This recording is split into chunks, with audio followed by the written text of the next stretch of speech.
there's kind of really one easy place to always start when it's with paid advertising. Clearly, if I were to spend any money, where would you start? You'd start with the warmer people. Get active in the community, kind of like LinkedIn. It's my intent-based channel. You and I both know that there's a lot of shitty content out there. And so the big thing that I think a lot of people miss out on sometimes is forgetting about retargeting and just starting with, some type of prospecting cold audience, right? Welcome to the Growth by Creativity podcast, where we discuss the art of captivating storytelling, compelling design, and imaginative communication strategies through interviews and case studies with creative experts. Hope you enjoy and subscribe. Today, I'm joined by Jonathan Glenn, co-founder of Omnilab, a demand gen agency that helps B2B SaaS brands drive pipeline with paid advertising. He has more than 14 years of experience working in SaaS in various roles, from sales to marketing. And he's consulted with more than 100 SaaS companies on their marketing strategies, so he's seen what works and what doesn't. He most recently helped Drata scale from seed stage to now being worth more than $1 billion. Jonathan, welcome to the show. Thanks. Glad to be here. So Jonathan, just so we can set the stage a little bit, why don't we start with the basics? What is paid advertising, and what is sort of the basic strategies SaaS companies should keep in mind? Well, the core of it, paid ads, right, is when you decide that you want to pay to promote a message or a piece of content to a given audience. Simple as that. And so there's the LinkedIn world where you say, hey, cool, I want to promote this case study. And you say, LinkedIn, I'm going to pay you X amount of dollars for a click on my ad and to get that traffic ultimately to my website. And so that's really the core definition of it. In Google Ads world, it might be a keyword, right? And so you're saying, hey, I want to bid on this keyword. And there may be other bidders out there, right, that are competing for the same keyword. And so you want to bid up to win that auction and ultimately drive traffic to your website. And so it's simple as that, whereas organic, right, is just people that engage with stuff where you don't necessarily have to pay for it. There is a cost behind organic always, right, as you know all too well, because, you still have to ultimately take the time to produce the content, take the time to create an audience, and a whole bunch of the stuff that we'll probably get into. But the core of it, in terms of paid ads, what we always talk about with a lot of people is that, there's kind of really one easy place to always start when it's with paid advertising. And the first place is when you think about it, you've got two different types of audiences just for simplicity's sake, right? You've got a colder audience and you've got a warmer audience. One is people that have not heard of your brand ever before or been to your website, engaged with your ads. The other is people that have heard of your brand before, have been to your website, have engaged with your ads. And so we can all pretty much make the quick, easy decision that clearly if I were to spend any money, where would you start? You'd start with the warmer people. You'd start with the people that ultimately have been to your website, but maybe they didn't convert yet. Maybe they're not quite ready. We need to still build up trust and credibility with them, whether through content, messaging, how your product works, whatever it may be. And so the big thing that I think a lot of people miss out on sometimes is forgetting about retargeting and just starting with, some type of prospecting cold audience, right? And so you really say, okay, cool, I only need a couple $1,000 likely to go target my, people that have been to my website over, say, the last 90 days. And so why don't we focus on trying to build some credibility and trust up with those people and then bring them back to the website to say, hey, cool, when you're ready, we're here. And then in addition to that, you can increase frequency in that layer too, to get into a little bit of the weeds of this, because you've got a smaller audience. So you need less budget, you got a smaller audience to work with. And so you can shoot those people back to your website, thereby increasing your website conversion rate. There's some kind of simple things in terms of where to start is think about, where to focus on warm, audiences that actually have some level of intent versus ones that do not. Yeah, and that makes sense. I'm wondering, when you're really starting out, you've worked from folks that have really started from nothing to $1 billion, right? When you're really at nothing, like ground zero, how do you know who your warm audience is? You don't have any data points, right? So how do you go about that? Right. Well, if you're in a situation where you have no retargeting audience whatsoever, which would effectively mean that either your site hasn't been pixeled correctly or not pixeled at all, or you have little to no site traffic, then in that case, then you need to just change the strategy a bit. And then the strategy really needs to be about getting net new traffic to your website in order to generate awareness and generate traffic for your brand. And so in that case, then you'd want to build it up. So an example might be, you're an early stage SaaS brand and you don't have any retargeting audience today. You want to run some LinkedIn ads or Reddit ads or whatever it is. Let's just say LinkedIn for right now. So you set up a couple of cold campaigns with some single image ads in there. And then what you do is you create audiences off of that campaign based off of ad engagement. And so there's a couple ways you can do this. You could just base it off people that are engaging with the ad, like likes, comments, things like that. Or you could even do things like have a video ad. And then if they watch, say, 50% more of that video, then you can go ahead and add them to an audience that way, which is also a really cheap way to get people into your retargeting audience. And so there's a lot of different ways to kind of slice it up. But the short story is, 100%. You'd run something like that. And then that way you could grow that retargeting audience up. And then, of course, we can't forget that your retargeting audience is not paid specific. So your whole entire site's pixeled. And so anything you do organically, webinars, content, anything that's not paid related, also is going to roll back into that retargeting audience. It's not like we need to just spend all our money on paid to build up the retargeting audience just for people that maybe don't know paid as well. You still are getting all the activity that's on your website. Again, as long as they accept the pixels and a whole bunch of other little things. So In terms of how many times, I mean, this might be a generic question, but are there like a set number of times you should be retargeting, like intentionally? Is there like an amount? yeah, like frequency, you mean? Yeah. Yeah, this one's like a kind of like a can of worms. I know Gartner's, come up with multiple things saying around 7 to 9, 7 to 9 frequency, 7 to 9 touch points over the course of a buyer journey has been common. But ultimately, there's no black and white rule around this. You just have to kind of think about what we're ultimately distributing and then how often you want to be in front of the audience. Now, typically, we would say ideally 7 times in a 30-day window would be a healthy frequency for someone. And so that would be like you seeing a variety of ads, not the same ad, but a variety of different ads, different pieces of content 7 times over the course of 30 days. And so you can just think about that as logically stepping away from the data for a second. That doesn't seem like that much, not a big deal. And especially if it's good or interesting or whatever the ad's talking about, maybe it's helpful. And so no one's annoyed. It's when you get into the problem of like 12, 14, 20, right? Where it's just like, good Lord, I'm tired of seeing this one brand. And so that's when we get the ad fatigue that sets in and people start hitting like, I don't want to see this ad anymore and stuff like that. So we clearly, there's a balance to it, but that's a general rule of thumb that we follow. So In terms of choosing the right platform for SaaS companies, like how do you advise your clients in terms of, we should be on Google, we should be on LinkedIn? Like how do you go about determining the right platform? I mean, the simple answer is wherever your ICP is. The complicated one is, I don't know if you saw Hootsuite, I think it's like 2 or 3 years ago or something like that, had this study they did. And I think it might have been actually updated recently now that I think about it, where they looked at platform usage. And so they found something like 76% of people that are on LinkedIn are also on Facebook and various different cuts of that across all these different channels. And so the reality is like your ICP is across a number of channels. I mean, I, for example, use a little bit of Instagram, sometimes some TikTok, mostly LinkedIn, I'd say. And so there's 3 channels already right there. I don't use much X or Twitter. And I don't use Pinterest or Quora or things like that too often, very rarely Reddit. And so those are channels that you might not reach me on, but I'm not everyone in your audience. And so your audience is going to be spread. But the easy answer is like, get active in the community, talk to people, engage, get involved in groups, start creating content on the channel. If you start seeing that there's a lot more engagement, there's people that are talking about all sorts of things related to what you potentially want to sell them or a problem that they have, well, then you might be onto something. This could be a good channel for you. So that might be one way to figure that out.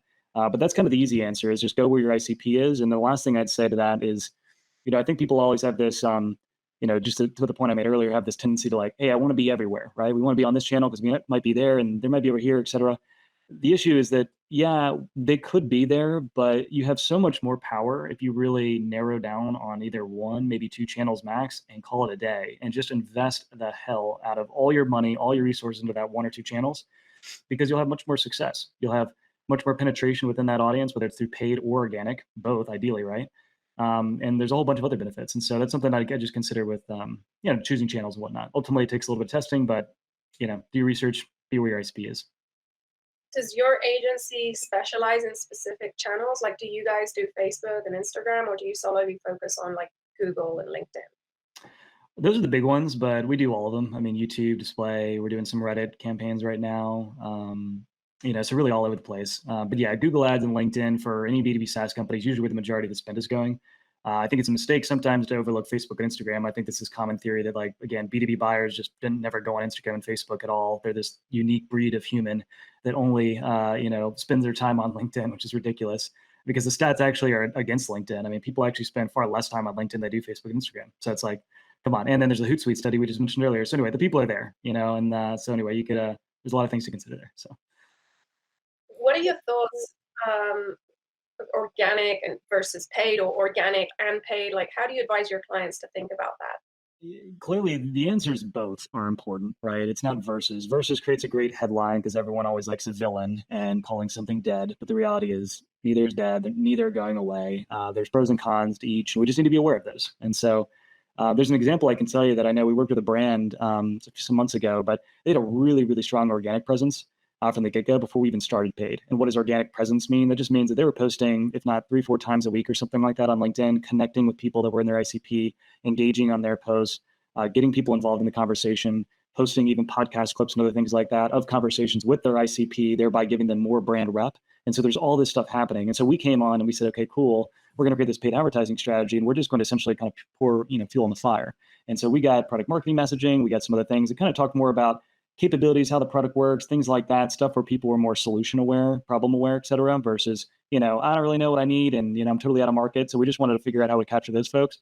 And the campaign did amazing. I mean, better than anything I'd ever expect, especially on a channel like LinkedIn, because typically it's not an intent-based channel. So I think I said this just today, actually. It's not an intent-based channel. People don't go to LinkedIn to search and say, hey, what's the best cybersecurity software? No one does that.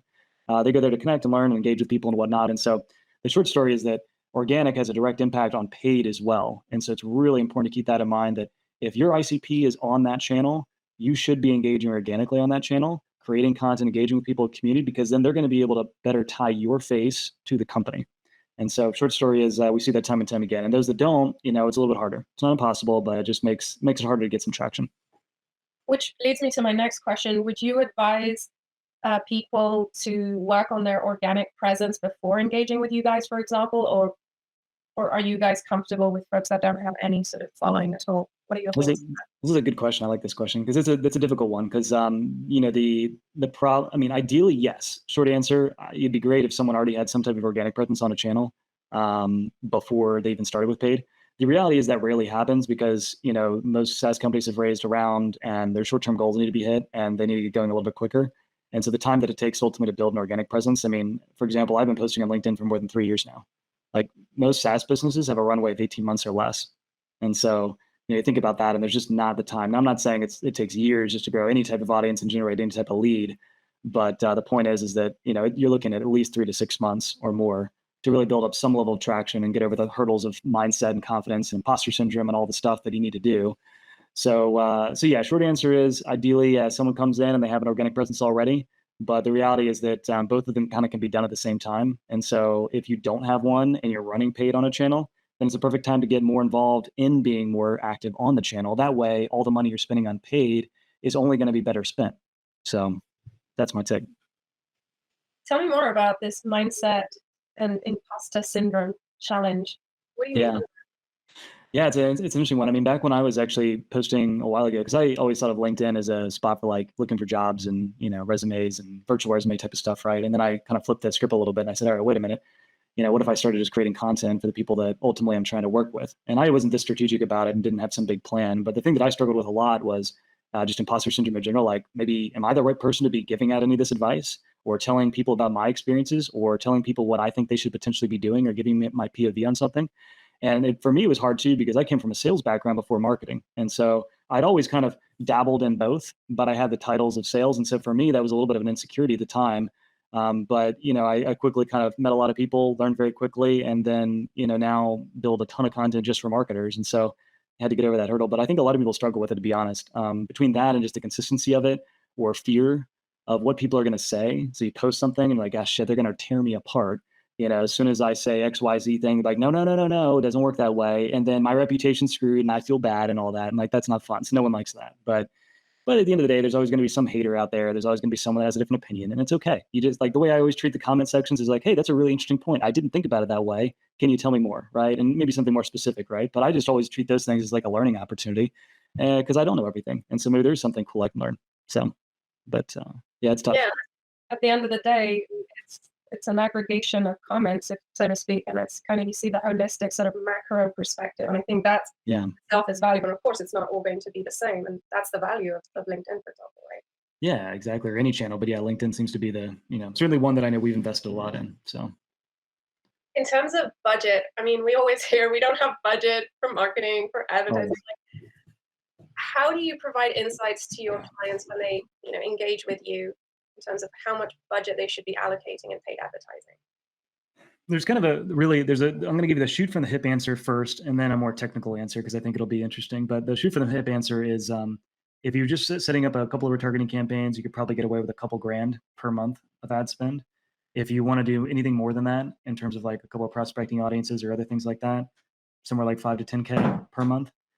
Any less than that, it just starts to not really be worth it, because you just have to consider the amount of clicks you can get in a given time period. And so just to give you a very simple example, Google Ads, for example, let's say that, you can only afford to get 100 clicks in a month. And so you just have to ask yourself, like, what's the historical CPC to ultimately get 100 clicks. And if you can't afford that, it's probably not worth the time, because the average non-brand conversion rate on a Google Ads campaign is around 5%. And so that means you're getting 5 leads maybe a month. Now, if your ACV is big, maybe those leads are, if they're great, that ends up being a really profitable campaign for you. The tough thing from an advertising perspective is it makes it really hard to optimize the campaign itself, right? I mean, 5 data points, I think it's the thing we always struggle with in B2B, is there's just not enough data many times, especially like for high intent conversions, like signups and demo requests and things like that. So that's the shoot from the hip answer. The more complicated one is ultimately it becomes an exercise, at least for your direct response campaigns, to say, what's my goal? Nice and simple, right? If I am trying to generate X amount of leads based off of some assumptions I have around historical conversion rates from lead to opt to close, et cetera, however you want to break that down, it just becomes a little bit more simple in quotations math to say, great, if it costs me around $100 to get a demo request and I need 10, well, then I need to spend $1,000 for the month. Now, again, this is in a direct response world. Not everything plays out black and white that way, but this is like the CFO and CEO's best friend spreadsheet that we all love to build, where you've got the basic kind of waterfall, I spend X and I get Y. And the reality is like that doesn't always happen, but for at least the campaigns that are direct response, which means like campaigns that are filling out a form of some kind, like a gated content or a webinar or a demo form or a sign up form, things like that. Those are things where you want them to take one goal, one action, go do this thing. And so in that sense, you can kind of play with math like that. And we've got some spreadsheets we use internally to map that out, and many SaaS companies do. The other is when you're running non-direct response campaigns. So that would be a campaign where your primary goal is not just to get them to convert immediately on a form. Your goal is to get them to either, say, consume the content and channel, to just become aware of what you do, how you do it through product marketing pages, to read content on your website, ungated, things like that. Then the formula becomes more around understanding audience size, frequency, and then historical CPM. And with those 3 numbers, then you can start to put together a picture of, okay, cool, based on these variables, I know how much I need to spend. But there are some calcs that we do. But again, you got to spend enough money to make it worth the time, I think, is the takeaway, right? Otherwise, tests take way too long to get data back. For the campaigns that are not direct response, what are the KPIs for those, and how do you track them? Yeah. So it'd be things like engagement rate, it'd be click-through rate, it'd be your typical leading indicators, the ones that you don't really want to necessarily report up to a CEO, but that are important when you're running that type of campaign. And so you look at that. The other thing you might look at is influence as well. And so just use an example with like LinkedIn again, since we're on that, is you can, we pull data from LinkedIn's API to understand how many leads, ops, and actual closed-won deals have been influenced by LinkedIn. And so you can do that on the direct response or non-direct response route. But the idea is to say, hey, cool, like we know that X amount of people from these companies were engaged with our ads, saw impressions, et cetera, et cetera. And then later, it looks like a couple months later, they came in inbound. And so sure, it's not sourced, but it provides at least some type of conduit for understanding like, hey, is this even worth the spend on these types of things? So it's a combination, again, of leading indicators and then looking at influence. How do you allocate the budget for direct response and like the non-direct response campaigns? Is it 50-50? Is it 60-40? What are your thoughts on that? There's not a clean answer to this one. I would love there to be a really clean black and white. I guess I generally say that the majority of the budget ultimately should go more towards capturing demand or towards more direct response initially, and then later go into more of a non-direct response motion where you're doing more brand awareness campaigns and educating people on the product and sending them to pages where, yeah, maybe there's a requested demo, but like that's not the primary goal. You really want them to educate themselves so that when they are ready, they come in inbound. And so an example of like capturing, going away from LinkedIn to go to Google for a second might be, all right, we want to set up a non-brand campaign, which means any keywords that are not your brand name, your brand terms. And then we want to focus on the ones that actually have some level of intent. And so that may be things like cybersecurity software, cybersecurity platforms, cybersecurity tools, best cybersecurity software, things like that, and variations of, because that at least implies that someone's looking to evaluate some software around the space and they're trying to see who are the other people that operate here. And so that'd be an opportunity to put your ad up there and say, hey, cool, I'm one of those people, I'm one of those vendors, check me out, et cetera. And they can do, they can click on the ad or not, or whatever happens after that, clearly. And so, yeah, it's a short answer. You got to focus on making sure that you had a few of the short-term results so you can actually survive to do a couple of long-term things. And with your clients, how do you allocate the budget? I know it depends, but yeah, for the most part, how do you allocate the budget between the different channels as well, right? Right. Is it 50-50 like Google, LinkedIn? Most times, let's just give an example. If it were like a newer client, maybe they spend a little bit on paid, but they're not spending a lot, just to use an easy example. We'd probably have more of a 70-30 split, Google ads to LinkedIn. And so we'd want to have the bulk of the budget go into Google to try to capture some of the existing demand already out there, people that are already expressing some level of interest in the solution. So we can at least just get some signs of success, because most people always struggle, especially when they're new with paid. They struggle with the idea of, is this working? And should we keep spending on it? And they're worried because, paid, you do have to spend some bucks on it, right? And so it's money out the door. And so they want to know real quick, like, we need to know if this is working, otherwise we're just going to turn it all off. And so that's why it's really important to have a little more budget going into the capture side of the house on LinkedIn front with that 30%, making sure that, back to our retargeting conversation, that you've got a good portion of that budget going into retargeting. Guess what? Who's in there? The warm people, the people that have heard of your brand before, the people that maybe went to your website but didn't convert. How do we get them back? And so those would be two initial things that you focus on. And then, the split might change over time, right? To your point about channel allocation, maybe it's 50-50 at some point, maybe it's 40-60, whatever it may be, depending on the goal. But ultimately, Google's got a cap, and so there's only so much demand you can capture out there. So you will cap out at some point. There just will not be more searches, period.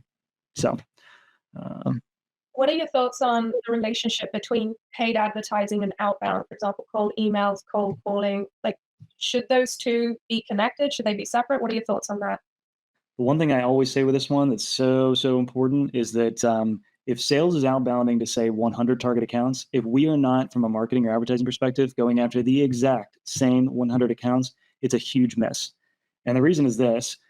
I'm sure you're familiar with the familiarity bias. And so it's at play immensely in the situation when you've got a SDR or an AE that's reaching out to someone cold for the first time. If that person has already been exposed to your brand name, to your content, to your messaging, the chance of conversion rate is dramatically going to go up. And I don't just say this anecdotally. We've actually ran data with other clients we've worked with. I don't have a huge sample size, but we've done it with 3 now, where we have seen significant increases in outbound conversion rates after turning on paid. And we don't always have that luxury, because a lot of people are already running paid that come to us, but some of the ones that are newer, it was a really interesting test to kind of look at that conversion rate and how it changed, because paid was the new channel that was added in.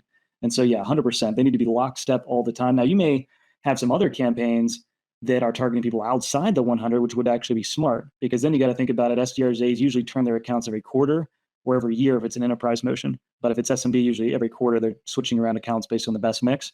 And so ideally, marketing, whether from paid and also more broadly, not just paid only, are targeting a lot of the accounts that may be the new accounts that get added in the next quarter. And so then you get ahead of the cycle. Then it's like them going after warm, in quotations, people that have already seen the brand. And so that's one way to think about it.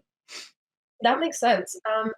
Based on your experience from an operational standpoint, like, how would you make sure that marketing and SDRs and sales are on the same page actually? It's so interesting. I know so many companies struggle with this. I always find it so interesting that it's such a problem. I'm not sure why it is. I mean, for me, it's really as simple. I mean, the complicated part is deciding what accounts to go after and vetting them. That I'll admit does take a couple of cycles, but the communication between the two should be easy. I mean, literally, that can be done over a Slack conversation, or it can be done more broadly if there's some conversation that wants to go on, right? Like maybe marketing has some different thoughts on the target account list and sales says this, things like that, right? But ultimately, just getting down in front of the room and saying, hey, here's our list of target accounts. Because guess what? I mean, when I was in sales before I was in marketing, we always had a target account list. There was always one. It always existed. Doesn't mean we're doing an ABM motion. It just meant I had a list of target accounts in a given region to go after. And so that exists. Marketers need to go and have the conversation and ask them. And yeah, sure, it could be debated about if those are the right accounts. And that's where maybe some conversations happen. But at minimum, if sales is already going after those 100, just add them to the damn list, get them in there. And that way we can make sure that everyone's lockstep. So yeah, I don't know. I like to keep things simple. I don't know. There's probably more complicated. To me, the bigger org you have, the more people, clearly the longer time it might take to do this. But, in your Series A, Series C startup, I mean, this is like no brainer, easy stuff. It's got to go get it done. And how, so you mentioned, like, if it's SMB, potentially every quarter revisiting these target accounts. If it's enterprise, probably every year. Right. Would you have a set number of target accounts? Is that, like, can you be prescriptive? Like, should it be 100? Should it be 500 a quarter? Like, what are your thoughts on that? That gets, I guess, a little bit more in depth when you want to think about, for example, quotas. This gets more on the sales side, honestly, but this gets into like, what's the quota of each rep, and then how many accounts they need, and then using some equations to understand, okay, well, how many people do they have to prospect, and what are the deal values worth if we were to do a deal with those 100 accounts, and is that enough accounts for them to even reach their quota? And so there's some math that needs to go on that front for you ultimately to understand like what's the right number. To take one step back though, if it was, for example, a ABM motion or something like that you were trying to drive, where you were doing customized content, customized messaging, very personalized, the whole experience, you shouldn't have more, honestly, than 20, 25 accounts at a given time ever. That would be a max per rep, honestly, probably less than that. And so, because it just gets expensive to start creating content for all those different accounts. And so you really have to say, hey, here are the handful that we're going to go after for this period of time, and then we'll rotate them at some point later, which ideally quarter is probably the minimum I'd go to, unless you've got a really fast turn. in terms of sales cycle, but most are, 30, 60, 90 day plus. And so you can't do much without at least a quarter's worth of time. Going back to paid advertising, what do you typically recommend your clients in terms of time horizon? Like, what is the minimum commitment you would advise? I mean, again, shooting from the hip is, at least a quarter to do anything. But the slightly more complex version of that is really just to think about the sales cycle length. And so if you start a paid advertising campaign day one and you have a 90-day sales cycle, well, then we're going to need at least 3 months at minimum to even start driving any type of lead. And again, it may take a little bit, a month or so, a couple of weeks or so to get things tuned, optimized, et cetera. And so you're maybe looking at the second month to start generating a couple of leads, which means you're 4 months really in to a program before you're actually generating any type of revenue. And that assumes, again, everything from the sales front, everyone's doing their job there and they're moving deals forward and all those things. And so that's the general answer, is like, it needs to be based off of the actual unit economics of the business in terms of sales cycle, ACVs, et cetera. And that's when you really start to see some types of results. The quicker paid advertising answer that maybe is, excluding what I just said there, is to say, okay, cool. I mean, within the first month, we should know who's engaged and who's not, right? Those things we know, right? We might know which keywords or ads have the best engagement rates in terms of leading indicators. And so it's important to give some signs of success along the way. You can't just say, hey, hang time, my friend. I know you got a year-long sales cycle. We'll talk about results in a year from now. Like, that's not going to work. No one's going to buy into that. So we have to at least have a couple of measures of success in the beginning to say, hey, cool, these things are trending in the right direction. CTRs are going up. We're getting more website traffic. We're de-anonymizing it, and we're also seeing that a lot of that traffic is in our ICP and stuff like that. So yeah, not a straightforward answer, but it's certainly one way to kind of crunch it, one way we think about it at least. Do you see a difference between clients that are sort of on and offing paid advertising versus the ones that are consistent? Like, do you see a difference in performance there? We haven't worked with, I guess, as many with a situation where they're just like going off and on so much for me to have like hard data to comment on that directly. But I do know that it's a common story with a lot of people where they're, after the first month, if they didn't see the result, quotations, whatever they were looking for, they just turned it off. And I think that's where the struggle is with a lot of them, right? Because if you think about it with anything, right, in life, I mean, let's use a personal example, like losing weight, right? Like if you wanted to lose a handful of pounds or just get in a little bit better shape, you don't go into the gym for a couple of weeks and out comes the perfect body. You spend months, consistently going in, having a routine, and also working on your diet in order to get the result you're looking for. And so the same thing is very true of paid. And so, or anything, or organic too, right? I mean, same thing's goes back to our point about organic building and audiences, right? I don't go out and write, well, I wrote 3 posts today. Organic sucks. God, I hate it.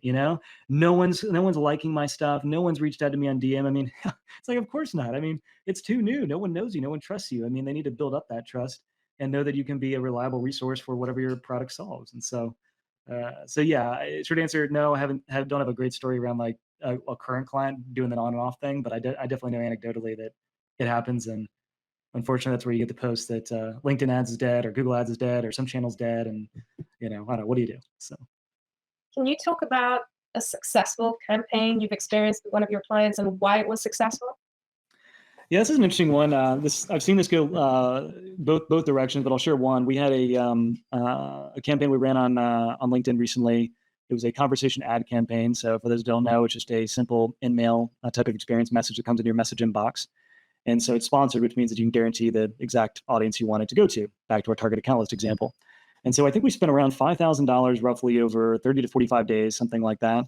And the whole goal of the campaign, I don't remember the copy, but the whole goal of the campaign is purely just to say, hey, know you've been around our website a little bit. If you're interested in really exploring, I think it was sales compensation software, I believe is what it was, then we'd love to have a conversation and, reach out to our team, something like that. And there were a few other points that talked about capabilities and the problem and stuff like that, kind of typical setup. But it was really short, really sweet, concise.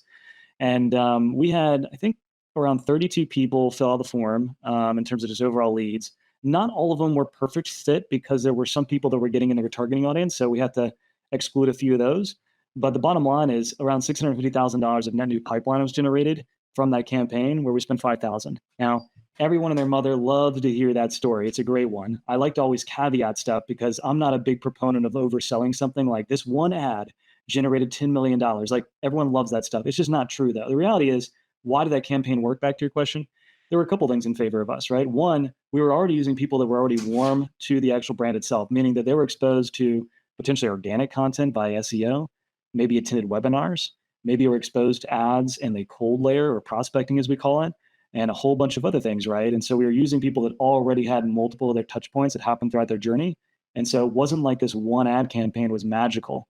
It was just that it was the last thing before they ultimately converted that pushed them over the edge. And so I think that's the takeaway with these types of things, or really any campaigns, to be careful about putting so much weight and attribution on one little thing, especially in B2B. Unless you're transactional and you're selling $100 per month in product or less, sure, maybe for those cases. For everyone and above, it's not going to be that case. We're always going to hear about some product through a handful of touches. So, did this client have a strong organic social presence? they actually did not. They did not. There was some activity, but it wasn't it wasn't a coordinated type of effort by any stretch. And so it was like a here and there type of thing. When you see someone take a blog post and just put the link in the post and forward it out, stuff like that. So no, the organic presence really wasn't there. Jonathan, last question for today. In terms of creative and copy, what is the role of creative and copy based on your experience in the success of a campaign? Short and sweet is to stop the scroll, right? So the goal is when you're in the news feed or even in the SERP on Google is we need to find a way to stop the scroll to get people to hesitate a little bit on our ad first and foremost. And so usually that's done with imagery, colors, things like that is how you initially get those eyes to stop, or it could be even with a graphic or an illustration of some kind. And then the next thing after that would be, of course, the copy. What does it say? Is this for me? Does it solve a problem I have? Is it a capability I'm looking for? Those types of things. And then ultimately, either you're going to click the ad, or a lot of people might even not even click the ad. They might just go to Google, type in the brand's name, and be like, hey, is this company legit? Before you actually click something, which we all do all the time. And so, ultimately, it's stopping the scroll and really making sure also, too, that, you're not just thinking about getting the traffic just to your website, but you're also considering people that may be consuming that message in channel. And that goes back to influence. That goes back to designing ads that maybe the whole visual, the whole takeaway, or at least one hook or takeaway is all in the ad itself. It's not go see the blah, blah, blah over here, but you don't give them anything. It's, hey, here are the couple of core takeaways on how to run a really good paid campaign. 1, 2, 3, 4, 5. It's all in the ad, done. And so then they get a little bit of value there. And then if they really want to go deep, then they click the link and they go over. So short story is always to stop the scroll and, find other ways to get in front of things where it's a little bit of pattern interruption, right? You're not looking like every other ad that's on there on the planet. And so it's tough. It's not easy to do, for sure. Is that why carousels are popular? Because you can actually include a lot of things within the one ad. Is that why it's popular, do you think? Yeah. They're popular. They're also expensive too, which is the only downside to them. If you look at it strictly on the basis of like cost per click and getting the traffic to the website, if you consider the in-channel nature and consumption of a carousel, that it ends up being a lot cheaper. Same with video views too. But yeah, carousels for sure. Document ads are now a big thing as well on LinkedIn. Continuing the conversation there. And so people can flip through a handful of pages of the guide that maybe is gated or maybe it's ungated. But in this case, typically most people are gating some aspect of it. So at least they can kind of say, hey, let me de-risk this real quick. This looked kind of interesting. Let me just read through 2 pages. Because a lot of times you and I both know that there's a lot of shitty content out there. And so we've all downloaded something, or even if it was ungated, went to something like, wow, there's nothing here. I mean, this is just a nothing piece, I don't know who wrote this, but they just copied it from GPT or something and went down the road. So there's that. But yeah, carousels, document ads, video ads too are great, for doing walkthrough demos and stuff and providing context. Like, hey, for people that struggle with XYZ problem. Yeah, I was you before. Let me show you actually how I do this real quick. Boom, boom, boom, done in 30 seconds. Down the road, they consume that video, and then whether they click on the ad or not, they go to the website via Google or their URL bar. You've made an impression. Jonathan, if people want to learn more about Omnilab, where should they go? Easiest place is just omnilabconsulting.com, or you can always find me on LinkedIn. Again, name is Jonathan Bland, so I'll be on there. I usually post at least once a day or at least every other day, and so yeah, reach out to me if you've got some questions or want to dig into anything paid or demand gen. Jonathan, thank you so much. Yeah, thank you.